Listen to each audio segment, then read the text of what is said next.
Welcome Sushma ji, बहुत बहुत स्वागत है आपका। धन्यवाद। सुषमा जी, दो तरह के लोग होते हैं। एक कहते हैं कि भगवान है, स्वर्ग है। एक कहते हैं कि भगवान है ही नहीं, ऐसा कुछ है ही नहीं। तो इसके बारे में आपके क्या विचार हैं?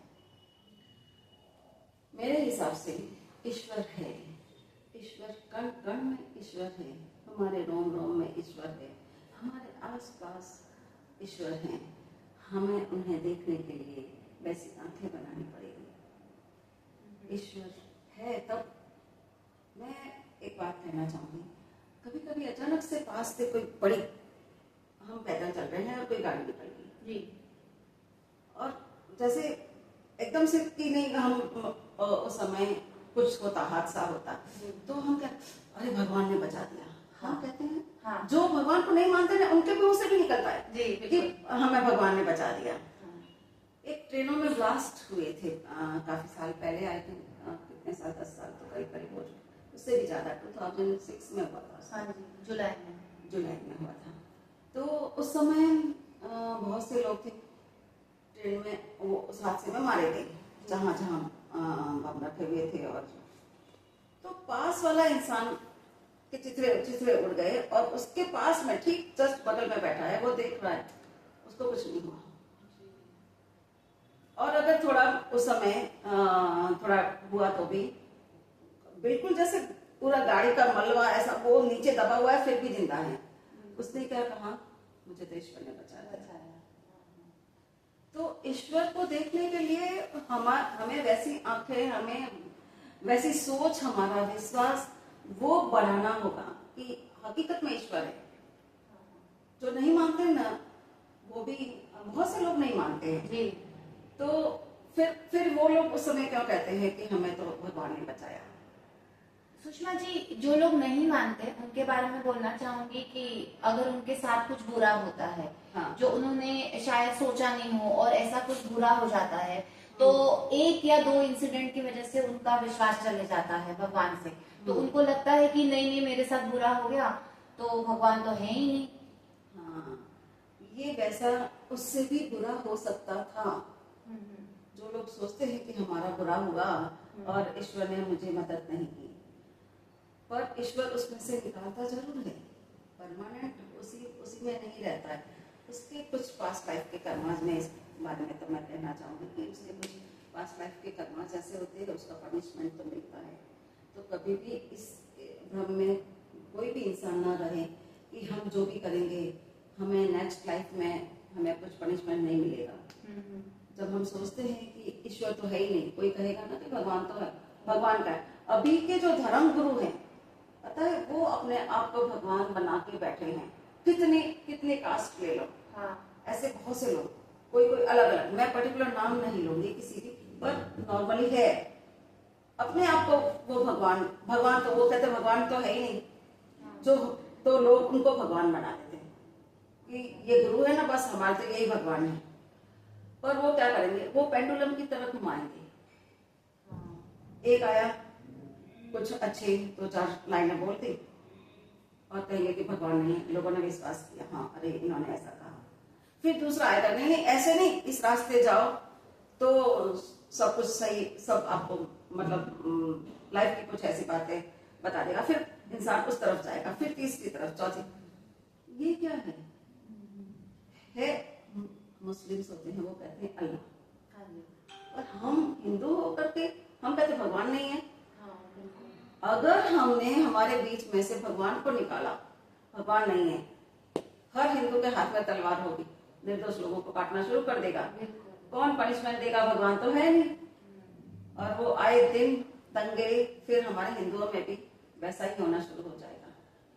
हालांकि मुस्लिम्स जो कर रहे हैं सब अनैतिक काम, वही किसी कहीं बम रखना, कहीं ब्लास्ट कर देना, किसी को जान से मार देना, डर ही नहीं है उनको बिल्कुल। वो तो कहते हमें अल्लाह ने कहा, हकीकत में अल्लाह ने नहीं कहा है, वो किसी उनके गुरुओं ने कहा होगा। उनके गुरु होते हैं, कोई मौलवी क्या कुछ, तो उस तरह से वो होते हैं। तो बस उन्होंने कहा, अरे अल्लाह कहने आए थे कि आप मारो, आप लोगों को काटो, कोई पाप नहीं लगेगा। तब तो फिर अपने घर में अपने बच्चों को भी मार सकते हो आप, वहां भी पाप नहीं लगना चाहिए, क्यों नहीं करते हो वो? तो जो भगवान जो है, भगवान का हकीकत में ये आप मानो या ना मानो, पर एक डर होना बहुत जरूरी है कि ईश्वर देख रहा है। ये डर कभी भी अपने अंदर से मत निकालना कि ईश्वर नहीं है। ईश्वर है आपके आसपास, आपके अंदर ईश्वर है। बड़ा बूंदी का लड्डू होता है बड़ा, बहुत सारी बूंदियां होती है। हाँ जी। तो उसमें क्या होते हैं? वो अच्छी आत्माओं का मिलन, परमात्मा, अच्छी आत्माओं का मिलन। तो अब उसमें से एक बूंदी निकाली, वो आपके अंदर है, एक बूंदी मेरे अंदर है, एक बूंदी और सब जितने भी लोग हैं, जो जीवित प्राणी हैं, उनके अंदर आत्मा है। अब वो ही आत्मा जब शरीर से निकल जाती है तो परमात्मा में विलीन हो जाती है। पर हमारे कर्मों के हिसाब से हमने बहुत बुरे कर्म किए हैं, तो आप वो परमात्मा वैसी उसमें नहीं जाओगे, आप राक्षसों में जाओगे, दैत्यों में जाओगे। इसीलिए स्वर्ग और नरक कहा जाता है। इसीलिए स्वर्ग और नरक कहा गया है। तो अच्छा, उसके बाद जब हमने अच्छे कर्म किए हैं और जब हम परमात्मा में विलीन हो गए, एक बूंदी वापस उसी बड़े बूंदी के लड्डू में जा करके, अब उस समय हमारे पास ये पावर होता है कि हम फिर से जन्म लें, पृथ्वी में पर जाए। और हमारे हिसाब से ही हमें वहां पे, हमने इस जन्म में अभी जो करेंगे, नेक्स्ट लाइफ में हमारे साथ वही होने वाला है। और कई लोग नहीं होते, कुछ सोचा और काम हो गया। मुझे कहते हैं सुषमा जी, आप दूसरों को भी जो कुछ कहते हो तो वो हो जाता है। इसमें मैंने कोई तपस्या नहीं की इस जन्म में, इसके लिए मैंने एक्स्ट्रा कोई मेहनत की हूँ। ये कुछ गॉड गिफ्ट, जो शायद हो सकता है मुझे पास्ट लाइफ का, मुझे इस लाइफ में। मैं अपने लिए भी जब सोचती हूँ कि मुझे लाइफ में क्या चाहिए, कैसा चाहिए, वो सब कुछ डॉट टू डॉट बचपन से लगाकर अभी तक भी वैसा ही चलता है। बच्चों के लिए जो सोचा, अपने लिए जो सोचा, सब कुछ सेम टू सेम। बहुत बहुत लंबा हो जाएगा हमारा सेशन, नहीं तो मैं अपनी लाइफ से भी मैं बताऊं कि कैसे कैसे इंदिरा गांधी से मिलने की मेरी बहुत इच्छा थी। अब नॉर्मल इंसान में कोई ऐसी तो नहीं थी कि मैं किसी नेता की बेटी हूँ और मैं पर फिर भी मैं इंदिरा गांधी से मिली हुई हूँ। ये हुआ था 76 में, स्काउट एंड गाइड का ये जम्बोरी होती है। तो टूर्नामेंट में भी मेरी हाइट कोई बीच में नहीं आई, मैं हाइट नहीं है, पर फिर भी मैंने सब टूर्नामेंट खेले हैं। और ये नेशनल होती है स्काउट एंड गाइड जम्बोरी कहते हैं जिसको। मैंने 7th राष्ट्रीय जम्बोरी जो है वो मैंने अटेंड की थी और उसमें इंदिरा गांधी थी। और मैंने तो ऐसा सोचा था कि मैं एक बार करीब से देखना चाहती हूँ, पर हुआ कैसे, राजस्थान से मैं आई थी और उसमें सबसे छोटी थी। अच्छा। और ऐसा था कि कौन माला पहनाएगा, हर स्टेट से एक जो है लड़की ने माला पहनाई। और तो अब ऐसा होता है कि इतनी सारी लड़कियां हैं तो किसी के साथ नाइंसाफी नहीं ना हो, तो कहा कि जो सबसे छोटी है वो पहनाएगी। अच्छा। तो सीधा हुआ कि हाँ ये पहनाएगी। और जब वो वापस वो वहाँ फ्लैग जो झंडारोहण उसने किया था, उसके बाद वापस जा रही थी, तो फिर हम लोग लाइन से थे और खुली जीप में थी मैं। उसकी जीप काफी ऊंची थी, मैं वहां तक उसको नहीं पहना सकती थी।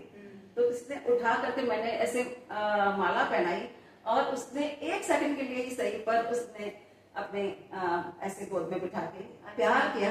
बहुत बढ़िया।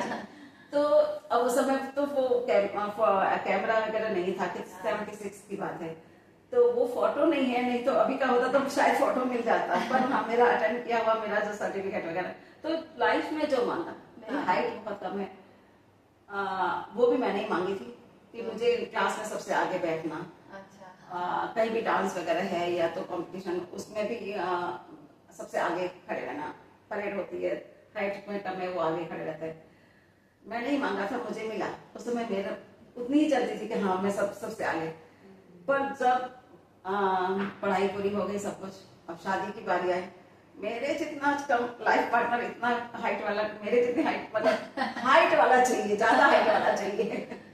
तो परमेश्वर ने दिया ऐसा ही पार्टनर। मैं 5 फीट की, मेरे हस्बैंड 6 फीट के। जैसे जैसे बच्चे मांगे कि हम बच्चे ऐसे, बच्चों की लाइफ ऐसी होनी चाहिए, सब कुछ वैसे ही हुआ। तो ये होता है हमारा ये ईश्वर। अब हम कहेंगे कि नहीं, ये सब क्या हमने किया, मैंने किया, मेरे अंदर जो पाप है, जो मैं चाहती हूँ मुझे मिल जाता है इजीली, तो क्या ये भी तो कोई तो पावर है। तो ईश्वर आप में भी है, ईश्वर मुझ में भी है, ईश्वर हर किसी में है। बस विश्वास करना शुरू कर दो ईश्वर। कभी भी दुख आए तो ये मत सोचना कि दुख, इसीलिए तो रामायण अब भगवान ने जन्म लिया कि देखो दुख तो आता है, तो उससे घबरा करके कभी भी भगवान पर से विश्वास उठाना वो कभी मत करना। और सॉरी, मैंने मेरा पहले के एपिसोड में मैंने कहा था कि जब आपने पूछा था कि दान का महत्व, माफ करना, ये जब कभी ये रामायण का आया ना टॉपिक, तो मुझे फिर एक वो वाला टॉपिक है। राम जी ने कैकेयी से नफरत नहीं की, उन्होंने वनवास मांगा था, पर उन्होंने नफरत नहीं, माफ किया ना कैकेयी को। जी बिल्कुल। तो माफी दान, वो भी एक दान में गिना जाता है कि हमने माफ कर दिया, जिन्होंने बुरा किया तो हाँ उसको माफ कर दो, वरना आप कहीं ना कहीं उनसे कनेक्ट रहोगे और नेक्स्ट लाइफ में फिर वो सामने आएगा।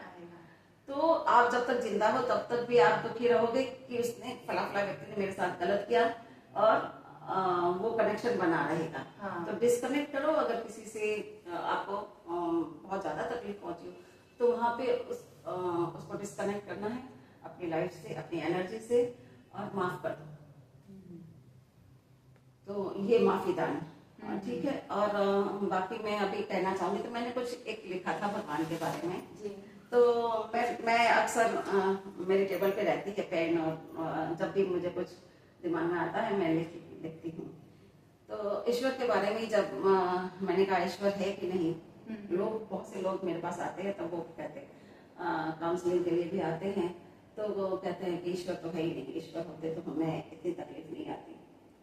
तो ईश्वर तो खुद सीता जी का हरण हुआ, ये सब ईश्वर ने इसीलिए वो जमीन गाए थे कि लाइफ में सुख और दुख दोनों ही आने वाले हैं, और सुख और दुख उसमें भी हमारे पास लाइफ के कनेक्शन तो होते ही हैं, तो वो होना ही होना है, पर ईश्वर है। तो मैंने एक बार बैठे बैठे ऐसे ही मैं फ्री बैठी थी और मैंने लिखा, और मैं ईश्वर से अक्सर मतलब अकेले में भी मैं अपने ईश्वर से बातें किया करती हूँ। तो मैं अपने ईश्वर से अक्सर ये कहा करती हूँ कि तू न होता तो मेरा कौन होता। ईश्वर से मैं हमेशा अक्सर ये बातें किया करती हूँ। तुम हो ये मुझे पूरा विश्वास है, तुम हो ये मुझे पूरा विश्वास है, क्योंकि अक्सर मैंने तुम्हारी उपस्थिति को महसूस किया है। खासकर जब मैं भीड़ में तन्हा होती हूँ, जब मैं असह्य दर्द में होती हूँ। मेरे पास ऐसा नहीं है कि दर्द है ही नहीं, आते हैं, पर हम किस तरह से उस दर्द को लें वो मायने रखता है। तो अक्सर जब मैं भीड़ में तन्हा होती हूँ, जब मैं असह्य दर्द में होती हूँ, तब तुम ही तो आकर के कहते हो मैं हूँ ना। मेरे कान में आके चुपके से आके कह के चले जाते हो मैं हूँ ना, चिंता मत करो। हर मुसीबत की घड़ी में आकर तुम ही तो मदद करते हो, कभी सखी के रूप में तो कभी बहन के रूप में, कभी भाई के रूप में तो कभी बेटे और बहू के रूप में, और पति के रूप में आकर के तुम ही तो मुझे हिम्मत देते हो। वहां पे भी तुम ही हो और कहते हो मैं हूं ना। और तो और बेटी की मुस्कुराहट में आकर मेरे सारे गम उड़ाने जाते हो। अक्सर मैं अपने ईश्वर से ये बातें किया करती हूँ। कितनी अजीब बात है ना। कभी मेरे क्लाइंट बनकर मेरे सामने आती हूँ, तो कभी मेरे स्टूडेंट बनकर मेरे सामने बैठ जाते हो, स्टूडेंट बनकर मेरे सामने बैठ जाते हो। ईश्वर, मैं अक्सर ईश्वर से यही बातें क्या करती हूँ कि क्लाइंट बन के आते हो, पर कभी कभी मेरे स्टूडेंट बनकर मेरे सामने बैठ जाते हो। जैसे मंजू सुमन, मैंने कुछ नाम लिखे हैं, मैं जैसे मंजू सुमन, मंजित और अश्वा, बाहरी दुनिया बनाने वाले। रुलाता भी तू है और हंसाने के लिए भी तू ही दौड़ा चला आता है। तुम भी ईश्वर, तुम भी मेरे सामने हो, तुम्हारे अंदर भी ईश्वर है, मैं तुम्हें कभी दुख नहीं दे सकती हूँ। अगर मैंने तुम्हें दुख दिया तो मैंने ईश्वर को दुख दिया, मैंने ईश्वर का अपमान किया। इसलिए कोई भी व्यक्ति छोटा या बड़ा नहीं, हर इंसान के अंदर ईश्वर है। उसमें वैसे आप मानने जाते हो, अच्छी बात है, भगवान को मानते हो, अच्छी बात है। घर में ही, मंदिर नहीं जा पाए, आप घर में भगवान को मानो, क्योंकि एक डर होना चाहिए भगवान का। पर उसके अलावा आप हर प्राणी मात्र में, ऐसा ही नहीं कि आप सिर्फ इंसान में ही देख रहे हो ईश्वर को, हर प्राणी मात्र में, जीव जंतु कीड़े मकोड़े, आप उनमें भी ईश्वर है। तो ईश्वर कहाँ प्राणी है, पहचान सके तो पहचान, कण कण में छुपे हैं भगवान। बहुत बढ़िया, बहुत ही खूब, बहुत बहुत शुक्रिया सुषमा जी, थैंक यू।